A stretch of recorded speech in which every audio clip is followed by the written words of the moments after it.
ప్రభు అయిన యేసుక్రీస్తు నామమున అందరికీ శుభములు తెలుపుచు బైబిల్లోని బంగారు మాటకి మిమ్మల్ని అందరినీ ప్రేమతో ఆహ్వానిస్తున్నాను. మాట కంటే ముందు చిన్న పాట పాడి దేవుని స్తుతించుదాం. భలే భలే మాట బంగారు మాట బైబిల్లో మాట యేసు మాట. భలే భలే మాట బంగారు మాట బైబిల్లో మాట యేసు మాట. నా జీవితాన నీ జీవితాన మరువని మాట యేసు మాట.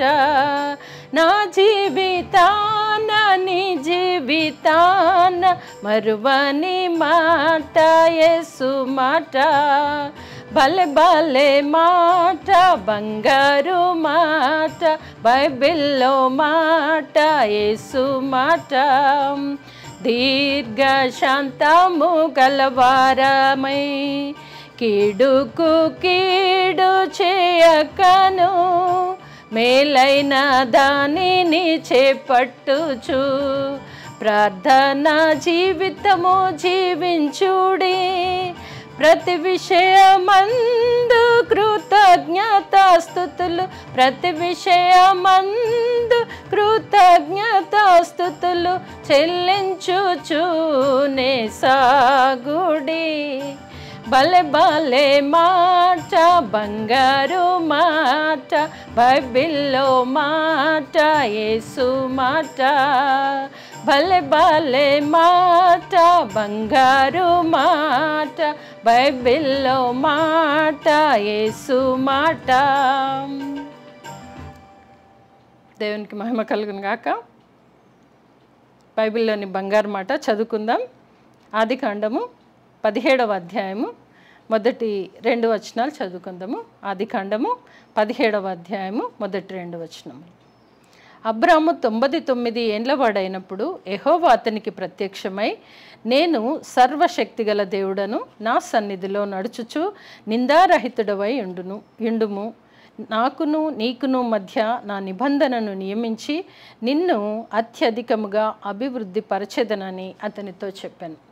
ఈరోజు బైబిల్లోని బంగారు మాట సర్వశక్తిమంతుడు, సర్వశక్తి గల దేవుడు. మనం ఇక్కడ చూసినట్లయితే సర్వశక్తి గల దేవుడనని దేవుడు తానే స్వయంగా అబ్రామ్ గారితో చెప్పుచున్నటువంటి మాట. తను ప్రత్యక్షమై అబ్రాము 99 ఏండ్ల వాడైనప్పుడు అబ్రామ్ గారికి ప్రత్యక్షమై దేవుడు పలుకుచున్న మాట, నేను సర్వశక్తి గల దేవుడను. దేవుడు తనను తాను పరిచయం చేసుకుంటున్నాడు. ఏమని పరిచయం చేసుకుంటున్నాడు అనంటే, నేను సర్వశక్తి గల దేవుడను. ఈరోజు నీతో నాతో కూడా సర్వశక్తి గల దేవుడే పరిచయం చేసుకుంటాడు.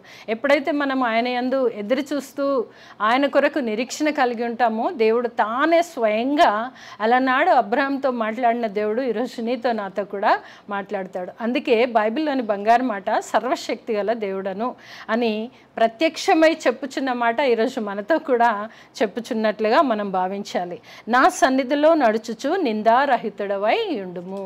నా సన్నిధిలో, దేవుని సన్నిధిలో నడుచుచు నిందారహితంగా ఉండాలని దేవుడు అలనాడు అబ్రహాం గారిని కోరాడు. ఈరోజు నిన్ను నన్ను కూడా ప్రోత్సహిస్తూ బలపరుస్తున్నటువంటి మాట. ఎందు గురించి అనంటే, నిన్ను అత్యధికముగా ఆశీర్వదించేదను, నీవు అభివృద్ధి పొందేదవు అని దేవుడు అబ్రాహాం గారికి 99 సంవత్సరములు ఉన్నప్పుడు ప్రత్యక్షమై, సర్వశక్తి గల దేవుడను, నాకు అసాధ్యమైనది ఏదియూ లేదు, సమస్తము సాధ్యము చేయగలను అని చెప్తున్నారు. ఎందు గురించి అని మనం ఆలోచిస్తే, అబ్రాహాం గారికి 75 సంవత్సరములు ఉన్నప్పుడే తండ్రి అయిన దేవుడు చెప్పాడు, నీ సంతానము అభివృద్ధి చేసేదను అని. కానీ 75 నుండి ఇప్పుడు 99 సంవత్సరములు వచ్చినప్పటికీ కూడా తను సంతానం లేకుండా ఉన్నాడు. అయినను నిరీక్షణ కలిగి దేవుని యందు ఆధారపడి ఉంటున్నటువంటి అబ్రాహాం గారితో దేవుడే మరలా ప్రత్యక్షమై చెప్పుచున్న మాట, నేను సర్వశక్తి గల దేవుడను, కానీ నీవు నా సన్నిధిలో నిందారహితుడుగా ఉండాలి. నీకును నాకును మధ్య ఉన్నటువంటి నిబంధనను నేను నెరవేర్చి నిన్ను ఆశీర్వదిస్తాను అని దేవుడు చెప్పినటువంటి మాటని అబ్రహాం గారు తూచా తప్పకుండా తల వంచి విన్నారు, అనుభవించారు. దానిని మనందరికీ అది తెలుసు. కాకపోతే ఈరోజు బైబిల్లోని బంగారు మాట ఏంటంటే నేను సర్వశక్తి గల దేవుడను. సర్వశక్తిని గురించి మనము కొద్దిసేపు ధ్యానించుకుందాం. అలాగే చూస్తే 28వ అధ్యాయం, ఆదికాండము 28వ అధ్యాయము 3వ వచనంలో కూడా చూద్దాం.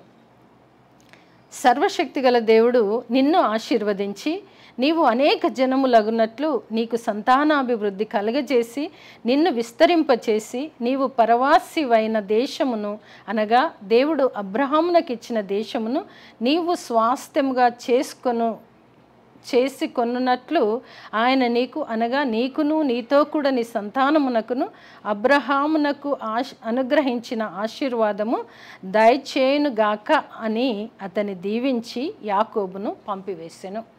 ఇది ఎవరు అనంటే ఇస్సాకు యాకోబును దీవిస్తున్నటువంటి మాట. అనగా తండ్రి అయినటువంటి అబ్రహాము గారు ఇస్సాకుకు చెప్పినటువంటి విధానం. దేవుడు స్వయంగా అబ్రహాం గారితో మాట్లాడితే అబ్రహాం గారు ఇస్సాకు గారికి చెప్తే ఇస్సాకు యాకోబును దీవిస్తున్నాడు. చూడండి, తరతరముల వరకు దేవుని యొక్క ప్రత్యక్షత, దేవుడు సర్వశక్తిమంతుడు ఎలా వారి మధ్యలో ఉండి పనిచేశాడో అవన్నీ కూడా ఒకరితో ఒకరు చెప్పుకుంటున్నారు. దేవుడు వచ్చి అబ్రహాం గారితో అన్నాడు, నేను సర్వశక్తి గల దేవుడనని. అబ్రహాము ఇస్సాకుకు చెప్పాడు. ఇస్సాకు యాకోబును ఆశీర్వదిస్తున్నాడు. ఏమని ఆశీర్వదిస్తున్నాడంటే సర్వశక్తి గల దేవుడు నిన్ను ఆశీర్వదించును. సర్వశక్తి గల దేవుడి గురించి ఇస్సాకు గారు గుర్తు చేయడం మనం ఇక్కడ చూస్తుంటున్నాం. అనగా మన పితరులతో మాట్లాడినటువంటి ఆ సర్వశక్తిమంతుడు నీతో నాతో కూడా మాట్లాడగలడు. కనుక సర్వశక్తి మంతుని యొక్క కార్యములను అనుభవించే కృప వారికి కలిగింది. ఈరోజు మనకు కూడా అనేకులకు అనుభవాలు ఉన్నప్పటికీ కూడా దినదినము బైబిల్లోని ఆ బంగారు మాటను మనం ధ్యానించుకుంటున్నాం. సర్వశక్తిమంతుడు నాకు చేస్తాడు అనే ఒక ప్రగాఢ విశ్వాసంలో ఉన్న ప్రతి ఒక్కరూ దేవుని కార్యములను రుచి చూచి అనుభవించి ఉంటున్నారు. కనుకనే మనం ఈ వాక్యాలని ధ్యానించుకుంటున్నాం. అలాగే చూస్తే 35వ అధ్యాయం, ఆదికాండంలోనే 35వ అధ్యాయము 11వ వచనంలో కూడా మరలా ఒకసారి చూద్దాం. మరియు దేవుడు నేను సర్వశక్తి గల దేవుడను, నీవు ఫలించి అభివృద్ధి పొందుము,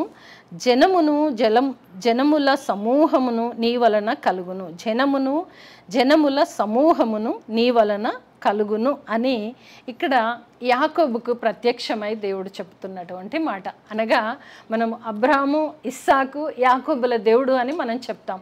అందుగురించే ఆ ముగ్గురి నుండి వచ్చిన నోటి నుండి వచ్చిన మాట దేవుడు కూడా వారికి ప్రత్యక్షమై చెప్పిన మాట ఏంటంటే నేను సర్వశక్తి గల దేవుడను, నిన్ను ఆశీర్వదిస్తాను అనే చెప్పడం మనము చూస్తుంటున్నాం. కనుక అందుకే మనము ప్రార్థన చేసినప్పుడు కూడా అబ్రహాము దేవా, ఇస్సాకు దేవా, యాకోబుల దేవా అని ప్రార్థిస్తుంటున్నాం. ఎందుకంటే ఆ సర్వశక్తిమంతుడు ఆ తరతరములకు ఆయన యొక్క ప్రసన్నతను చూపించి సర్వశక్తిమంతుడుగా వారి మధ్యలో ఉంటూ వారిని కాచి కాపాడిన విధి విధానమును గ్రహిస్తూ వారు అనుక్షణము సర్వశక్తిమంతుణ్ణి పొగిడి పాడి స్తుతిస్తున్నారు. అందుగురించే మనము 10వ వచనంలో కూడా చూస్తే 9వ వచనం నుండి 35వ అధ్యాయము 9-10 వచనాలలో కూడా చూస్తే యాకోబు పద్దనారాము నుండి వచ్చుచుండగా దేవుడు తిరిగి అతనికి ప్రత్యక్షమై అతనిని ఆశీర్వదించెను. అప్పుడు దేవుడు అతనితో నీ పేరు యాకోబు, ఇక మీదట నీ పేరు యాకోబు అనబడదు, నీ పేరు ఇశ్రాయేలు అని అతనికి పేరు పెట్టెను. మరియు దేవుడు నేను సర్వశక్తి గల దేవుడను. దేవుడు పేరు మార్చాడు. అబ్రాహామును కూడా అబ్రహాముగా మార్చాడు. అలాగే యాకోబును యాకోబును ఇజ్రాయేలుగా మార్చి నేను సర్వశక్తి గల దేవుడను, అలనాడు చేసిన నిబంధనలన్నీ కూడా మీ కుటుంబాలలో వంశాలలో నెరవేరుస్తూ వస్తున్నాను, నీ యొక్క జనాంగమును ఆశీర్వదిస్తాను అని ఇక్కడ సర్వశక్తిమంతుడు చెప్పడం మనం చూస్తుంటున్నాం. సర్వశక్తిమంతుని కార్యములు మనం చూసినట్లయితే అబ్రహాము, ఇస్సాకు, యాకోబుల గురించి వారు చెప్పడం చూసాము. అలాగే చూస్తే మనం నిర్గమకాండంలో కూడా మనం చూడగలము. దానికంటే ముందు ఆదికాండము 48వ అధ్యాయంలో కూడా మనం మరొక మాటని చదువుకుందాము. ఆదికాండము 48వ అధ్యాయము 3వ వచనం చదువుతాను. యోసేపు కానాను దేశమందలి లూజులో సర్వశక్తి గల దేవుడు నాకు కనబడి నన్ను ఆశీర్వదించి, ఇదిగో నీకు సంతానాభివృద్ధి పొందించి నిన్ను విస్తరింపచేసి నీవు జనముల సమూహమగునట్లు చేసి నీ తర్వాత సంతానమునకు ఈ దేశమును నీకు స్వాస్థ్యముగా ఇచ్చేదనని సెలవిచ్చాను. ఇక్కడ యోసేపు కూడా పలుకుతున్నటువంటి మాట తన కుటుంబాలకి, అనగా మనం చూసినట్లయితే యాకోబుకు 12 మంది కుమారులలో యోసేపు చివరివాడు. యోసేపుతో తండ్రి చెబుతున్నటువంటి మాట, అనగా తరతరములకు వస్తున్నటువంటి సర్వశక్తి గల దేవుడు ఈరోజు నీతో నాతో కూడా సర్వశక్తి గల దేవుడే స్వయాన మన కుటుంబాలలో గొప్ప కార్యాలు చేయబోచున్నాడు. అది మనం నమ్మి వారి వలె మనం ఉండాలి. వారి వలె విధులు కట్టడలు ధర్మశాస్త్రము గైకుంటూ ప్రభునందు తండ్రి యందు ఎదురు చూస్తూ ఉంటే తప్పకుండా వాటిని మన సొంతం చేసుకుంటామని ఇక్కడ కూడా మనము చూడొచ్చు. యోసేపును చూచి యాకోబు చెప్పుతున్నటువంటి మాట, సర్వశక్తి గల దేవుడు నాకు కనబడి నన్ను ఆశీర్వదించి, ఇదిగో నీకు సంతానాభివృద్ధి విస్తరింపచేసేదనని అలనాడు నాకు చెప్పిన మాట ఈరోజు నేను కన్నులారా చూచాను, కన్నులారా నేను అనుభవించాను అని తన కుమారులను ఆశీర్వదించినట్లు మనం చూస్తుంటున్నాం. కనుక సర్వశక్తి గల దేవుడు బైబిల్లోని బంగారు మాట. నీవు నేను నమ్ముకొనొచ్చో ఆ సర్వశక్తిని కార్యములు మన గృహాల్లోనూ మన కుటుంబాల్లోనూ అనేకములు చూసింటాము, మర్చిపోవచ్చు. కానీ ఎల్లవేళ్ళ ఆయన పిల్లలంగా మనం ఉంటున్నాం కనుక మనకి తన సర్వశక్తిని నీడలో భద్రపరిచి కాచి కాపాడే దేవుడు ఉన్నాడనే మాటని మనము ధ్యానించుకుంటున్నాం. అలాగే నిర్గమకాండము 6వ అధ్యాయము 3వ వచనంలో చూస్తే కూడా ఇక్కడ మోషే గారితో మాట్లాడుతున్నటువంటి మాట, అనగా పితరులు అబ్రహాము ఇస్సాకు యాకోబుల దేవుడు యోసేపును ఆశీర్వదించాడు.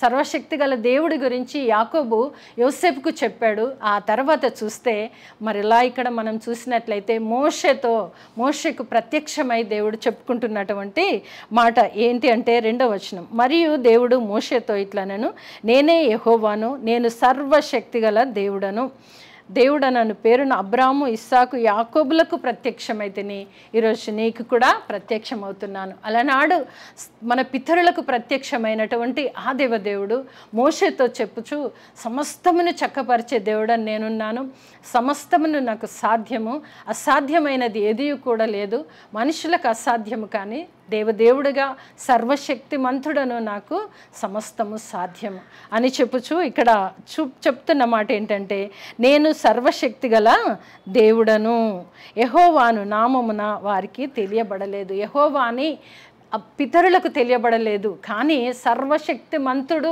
అని మాత్రమే వారు ప్రార్థించేవారు, సర్వశక్తుని మాత్రమే పొగిడి పాడి స్తుతించారు. కానీ రాను రాను యెహోవా దేవుడు సర్వశక్తిమంతుడు అంటూ ఆయనకున్నటువంటి బిరుదులు ఒక్కొక్కటి కూడా మనం తెలుసుకుంటూ దేవుణ్ణి ధ్యానిస్తుంటున్నాం. కనుక పితరులతోనే మాట్లాడాడు, మా వరకు లేదు ఆ సర్వశక్తిని భద్రత, కాపుదల, సంరక్షణ అని నిరుత్సాహపడాల్సిన అవసరం లేదు. మనకు కూడా అలనాడు పితరులతో ధైర్యం ఇచ్చి మాట్లాడి బలపరిచి వారిని నడిపించిన దేవదేవుడు ఈరోజు నీతో నాతోనూ మన కుటుంబాల్లోనూ సర్వశక్తిమంతుడుగా నేనున్నాను మీతో అని దేవదేవుడు నిన్ను నన్ను హెచ్చరిస్తూ బైబిల్లోని బంగారు మాట మరలా ఒకసారి గుర్తు చేస్తున్నాడు.